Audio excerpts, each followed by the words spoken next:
Moorview Meadow has continued to grow in popularity since it opened in 1970. Last episode saw the implementation of the park's first coaster, and the guests want even more. So let's make the landmark coaster and change this park's future forever. If you enjoy this episode, please consider subscribing. The support on this park series so far has been amazing, and it's only just the beginning. There are so many more coasters planned for this park's future as I transform it into a full theme park. And I'd love if you could join me for the journey. I'm also trying to hit 25,000 subscribers by the end of the year, and if you could help me get there, that would be awesome. Now let's transport ourselves to 1978.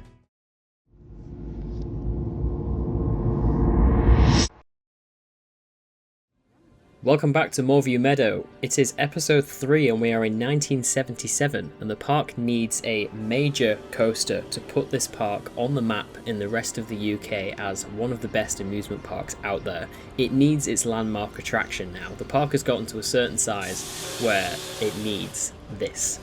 The Moorview Meadow's first sort of major roller coaster. I know we had Racer in the previous episode, the Schwarzkopf Wildcat, but this is the sort of like major landmark coaster that will put this park on the map. It is a wooden coaster. Now, I don't know whether this will be a PTC coaster or sort of an in-house one. It's certainly running PTC trains. You do sort of get a lot of wooden coasters around this time being built by the parks themselves or by PTC. There's a couple of other companies going around, but I'd imagine it would be one of those two. And I do have to first say, as much as this coaster looks beautiful on the sightline, which I'll talk about more later, I didn't actually build this. But first, I need to tell you how we got here, because I built a fair few amount of different wooden coasters for this park, and was getting to the point where I wasn't really happy with any of them, so I did ask for help. And as you can see, these are a few of the other wooden coasters. We'll look at this one first. This was sort of the second one that I made, I think. It features a fairly simplistic layout that sort of is a bit of an out and back coaster running around the back of the park. Now, when I built this, I was a bit worried it was maybe a little bit too small.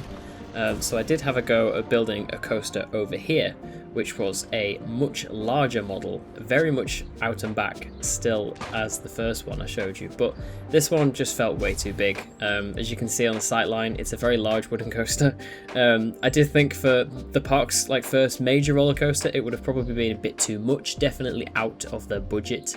And I thought it feels a bit too out the way as well. I didn't want the park to as quickly expand into the areas at the back of the park, but I did ask Mr. Antonio to give me some ideas, as I was originally thinking to do Comet at Waldermere, very similar layout to that.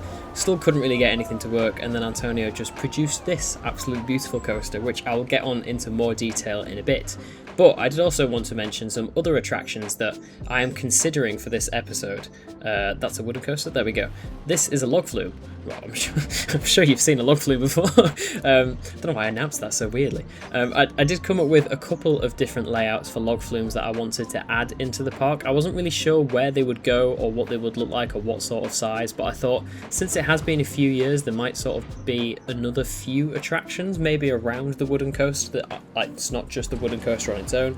So I did come up with these layouts, but I am unsure at this stage as to whether Moorview Meadow will have a log flume, because I cannot stand the way that the log flumes work in this game. Just the way that the trough connects to drops and the way that it has to enter at a specific angle. I had problems where I tried it with and without mods. The bottom of the drop just wasn't generating. I just couldn't get it to work, didn't understand why, and I just gave up basically. I did try another layout over here as well, and then also gave up with that one, so we'll see. Just the way that they're implemented I find quite annoying. I don't actually know whether we will be having a log flume or not, we'll see. But obviously the main focus of this episode is going to be the PTC/in-house wooden coaster that is styled after Waldermere, Comet at Waldermere, sorry. Yeah, it's a very simple layout, but I find it really satisfying, and it does feel like the sort of off-the-shelf model any park would be able to acquire, which is why I felt it was quite well fitted for this. The real-life version does have a curved station, which unfortunately we can't do in Planet Coaster, which is a bit of a shame.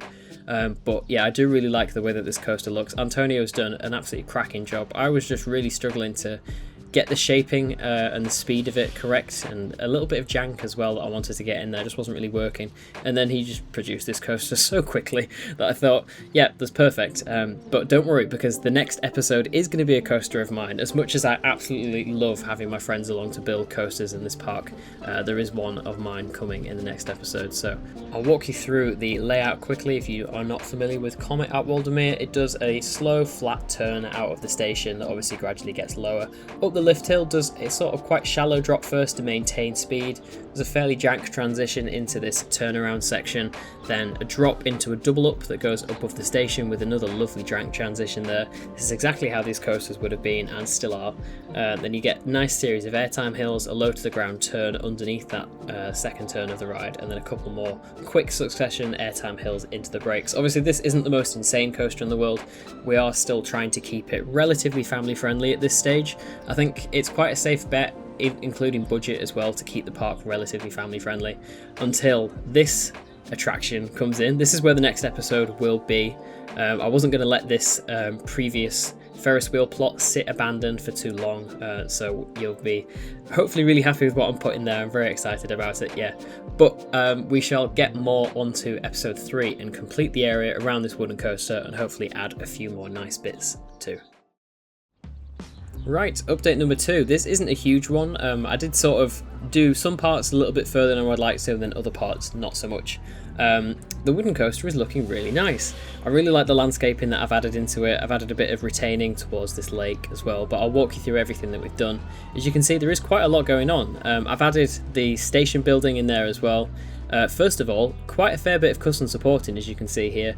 I definitely wasn't up for the challenge, nor did I have the time of custom supporting the full wooden coaster, but I just paid attention to the areas that needed a little bit more work. There's quite a lot of like cross ties that where the track overlaps, it just doesn't really spawn in, which is just how Planet Coaster deals with wooden coaster supports. And I have also added a little bit more detail around the footers as well, but I'll get onto that in a minute after we've looked at the ride's lovely entrance sign. The name for this coaster is Meteor. Since Antonio created it, I did let him choose the name for the coaster, and it's a nice reference to Comet at Waldermere as well. They kind of exist together in that sort of celestial star kind of theme, and I do really like that. There's a bit of a ramp that comes underneath the lifter here for the exit, and then if I take you round to the entrance, you can see there's a bit of queue line going on. This is a much bigger queue line than anything we've got in the park so far, but I just thought with the park expanding, much bigger coaster coming in. And then we've got a very, very simple station as well. I've designed this purposefully to be not the best station in the world, because when this coaster eventually in the future gets a refurb or gets demolished or something happens to it, this coaster can be easily torn down along with the station or easily renovated so that we can do more things with it. Putting a bit of a transfer track there. I still need to work out how this works, and I do actually really want to do some sort of transfer onto the railway track, because when I did my recent Walk the Woody tour at Blackpool Pleasure Beach, where I walked the Big Dipper track, they actually transfer their coaster cars from Big Dipper onto the Pleasure Beach Express to take on the train round to the maintenance area, which I thought was fascinating. You're probably also noticing that there is no log flume. I just gave up with the actual log flume, and I tried using the smaller, older style log flume as well that I think came in the pre-order bonus for this game. I'm not too sure. Or it could have just been in the full game, but they're both just not great, especially with the way the lift hills work and the drops. Some parts of that log flume just wouldn't even spawn in, so I gave up. The log flumes are not good in this game, and I just genuinely couldn't get them to work to do what I wanted them to do, which is really annoying, but still, we'll add in some more rides to make up for it. I'd added a little bit of retaining down here with some logs and some rocks, and then this will be the area that I'll be spending a little bit more time in this episode. I've got a nice change in level there. I'm going to put 2 buildings in. I'm thinking another food outlet or like drink shop and a large gift shop as well, or the other way around, I'm not too sure. But I really want this whole area to be like a lot more developed before I start to expand out into the rest of the park. I don't want any of this park to feel too sparse at this stage. I feel like the park would probably spend a fair bit more time doing the areas that count. Along with this area, I mentioned earlier, I have done a little bit of work on this in preparation for next episode, because I did get a little bit carried away, but I'll talk more about that towards the end of this episode and obviously next episode. But I'm going to get this wooden coaster finished now and a bit more work done on the surrounding areas. I'll see you in a minute. Right, update number 3. I've been busy and I've done a log flume. It happened. Yeah, I will get onto it. I haven't started this area yet. I've done a little bit more work on the Woody.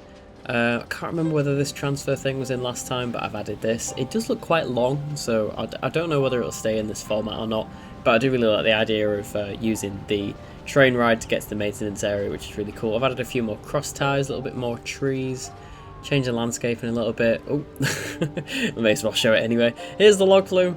I am really happy with this, and very, very happy that I got it to work finally. This log flume, along with the other log flume in this game, are stupid. They are so difficult to work with.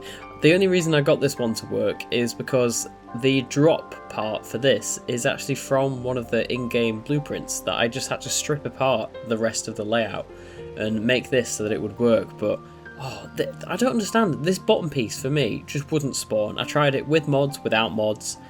It just wouldn't spawn in. I don't know what is wrong with the log flumes, especially this one in this game for me, but yeah, unbelievably buggy. As you can see here, I've started putting in like a concrete trough around the trough. I thought like cheaper log flumes that you often see like this at older parks don't always have the like plastic trough. They can quite often have concrete one. I've added custom supports to the lift hill as well. Obviously this area is where the water runs off. As you can see, it's using water from the actual lake, so there's this pumping station behind the station here to get the water up to the station level. So yeah, it's pretty cool. Done the station, yeah, you can see the custom support in there. The reason why I've done this is because when the UK introduces their water cleanliness, a little bit theming as well in there, when the UK introduces their water cleanliness laws for water attractions, I thought this could be a good opportunity to convert this into a water coaster or something. I thought that could be really cool. As you can see here, I've added the ride's name, just a simple one, Flume Falls. I thought it could be something nice and simple. And you probably also noticed that I've added this perimeter fence. Now, you probably would have a security perimeter fence a lot further towards, like outwards and closer towards the boundary of the park. Just ignore that big rock. But I'm going to start adding a fence to fully enclose this portion of the park, because this is the area that we're developing at the moment. And then obviously later on, we can expand that fencing into these areas as the park expands. But yeah, we have a log flume now. I'm so happy that I've got this in, and obviously it allows pathways like this to extend. This is why this is designed this way, so that pathway can probably extend into the back of the park, and then other pathways can extend elsewhere. But yeah, it's pretty cool. And then obviously I do need to finish off these buildings, or now I'm thinking probably one big building instead. Finish off the wooden coaster, although there's not too much left to do on that now. And then this episode will be complete. I've added a little seating area down there as well. I like this water area here in the middle of the park. And then obviously we have this project, which will be for the next episode.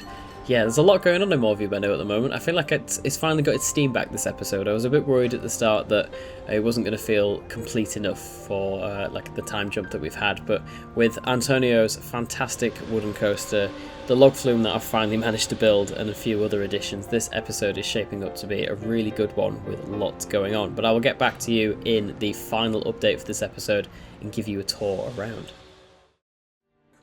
And there we go, Moorview Meadow episode 3 is now complete. Firstly, I'll apologise on a little bit of a delay with this episode. It took a bit longer than I expected to with my big UK theme park road trip that I've just completed, sort of falling in the middle of between last episode and this episode, so that's why it's been a little bit delayed. Obviously we have this huge plot here for the coaster, which will be in the next episode. You can see work is beginning on that to transform this entrance area, because it's been feeling a little bit neglected throughout the series so far. We've focused more on the back of the park expanding out, when the front of the park has been dormant of any attractions for quite a while. And you can probably tell there are a lot more people in the park already. The capacity I've set it at the moment is 7,000 guests, which may seem like a lot, but for the density of attractions that we have here at the moment, I thought it was appropriate.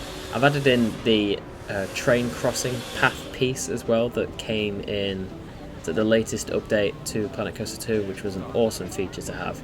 You can just see the Woody over there. Make sure I don't get run over by the train. There we go. Yeah, you can just see the Woody in the distance. And you may have also noticed that this pathway has actually been made into a pathway. It was just like a dirt track before. You can see there's quite a bit going on around here. Construction fences are up and there's a building taking shape, but I will show you more that in the aerial view that we will have a look at later. The Sky Dancer has got a huge queue there. yeah, the much busier than it was before, and you can probably tell that the landscaping and foliage is a lot more developed. I've done a full pass around most of the park to increase the size of sort of the shrubbery and the trees and everything, just to make it look like time has passed, and in that time we have Meteor being constructed, which is our wooden coaster. Once again, a huge thank you to Mr. Antonio for, well, building this entire coaster. As I mentioned at the start of the video, I was struggling a bit with layout ideas until I found one that I liked but couldn't really get it to work. You get some great views of Racer from down here. And then Antonio just made this coaster really quickly, so I thought it's perfect. All I need to do is add some custom support into it, and then it just works so well in the park. So thank you so much for that. Yeah, I absolutely love it, and it just works perfectly. It's exactly what I wanted. Just a nice sort of medium-sized scale family wooden coaster, and it just fits perfectly. And here we go. Let's go for a ride on Meteor. I've done a bit of work on the operator's cabin there as well, which I really like. Let's go for our first ever ride.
There we go, that was Meteor. Just get some nice views inside the ride area here. Now you can see there's a little bit of landscaping going on, but because of how new the coaster is, it's still mostly on a big area of mud, with the landscaping still coming to grow in the future. And I just love the views all around it, and I really like the name of it as well. It's styled after Comet at Waldermere, so Antonio decided on the name for it to be called Meteor, and I think it fits really nicely. You'll probably notice I've also added these little vista points.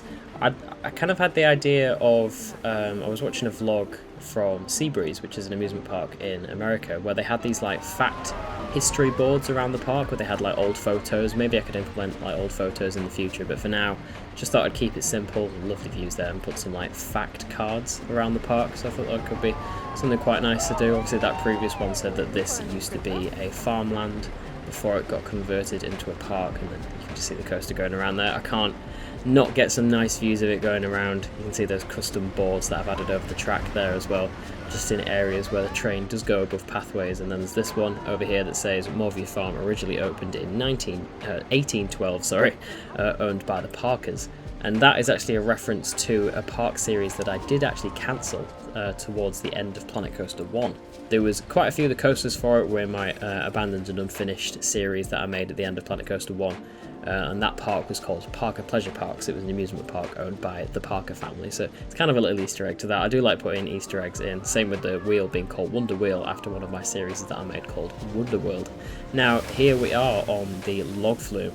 Obviously it's a really small log flume. It's essentially like a family, maybe even bordering like kids log flume, but I just wanted to keep it a nice sort of scale, especially with the wooden coaster. I thought the park's adding two major rides like this and sort of I think it was a 4-year gap maybe between this and the previous episode. I thought they're probably going to want to keep the scale of these quite sensible, spend most of the money on the coaster like for the attraction, and then for the log flume they'll spend a fair bit of money on sort of the general presentation of it, and obviously a lot of money on the ride system as well, but it's more about how it looks and is presented, and I'm quite happy with it. It's a nice small scale. This probably could be in-house or the actual manufacturer that it's supposed to be. I can't exactly remember the name of that.